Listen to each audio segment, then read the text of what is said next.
Hola, en esta lección vamos a aprender a realizar algunos tipos de gráficos en Excel para sacar mejor provecho de las diferentes visualizaciones con las que podemos mostrar información relevante. Comencemos. Los gráficos en Excel básicamente se pueden clasificar en distintos tipos. En la izquierda ustedes ven gráficos de tipo columna y también en la derecha gráficos que van mostrando fluctuación en el tiempo. ¿Sí? También podemos crear gráficos circulares basados principalmente en porcentajes de apropiación sobre algún bien o sobre alguna ponderación, que pueden ser circulares como los denominados torta o de tipo anillo, como ustedes ven a la derecha. También gráficos de dispersión donde colocamos un punto cuando en el eje X tenemos un valor y en el eje Y tenemos otro valor. Se conocen como gráficos de XY o gráficos de dispersión. En inglés se denominan gráficos scatter plot.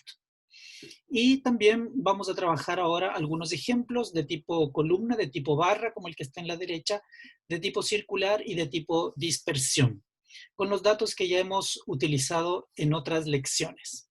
Así que comencemos viendo nuestras tablas de datos. Aquí, por ejemplo, lo que tenemos que hacer es seleccionar los títulos de los datos y los valores. En el menú Insertar, elegimos el tipo de gráfico que queremos construir.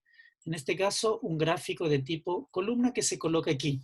Es importante mencionar que todo lo que se encuentra en un gráfico es modificable, ¿sí? Entonces yo puedo modificar, por ejemplo, el título del gráfico para sacar el título o para agregar el título en alguna parte en la que a mí me interese. Yo puedo modificar los títulos de los ejes también, por ejemplo.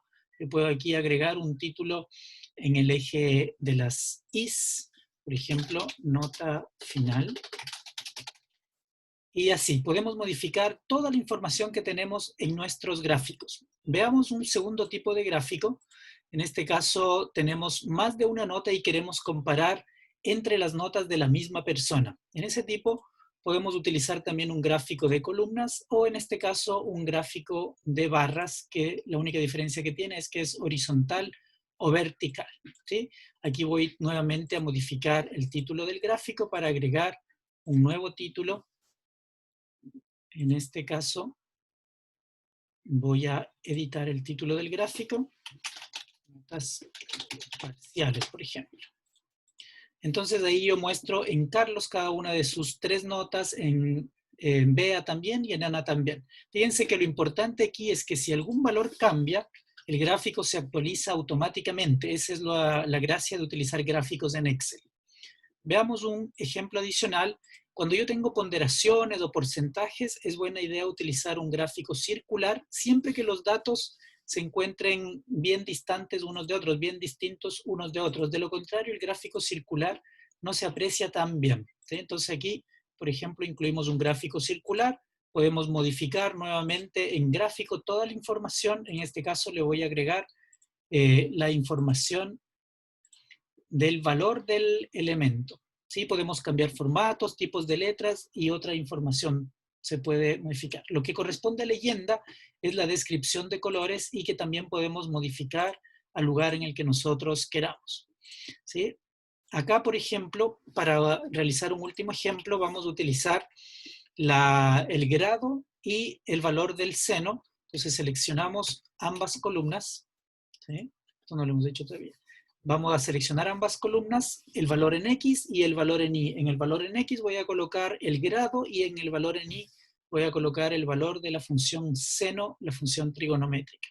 En ese caso podemos utilizar gráficos de dispersión, que también se llaman gráficos de puntos en algunos casos, o gráficos de scatterplot. Entonces fíjense que aquí es importante que para cada valor en X encontramos su valor en Y.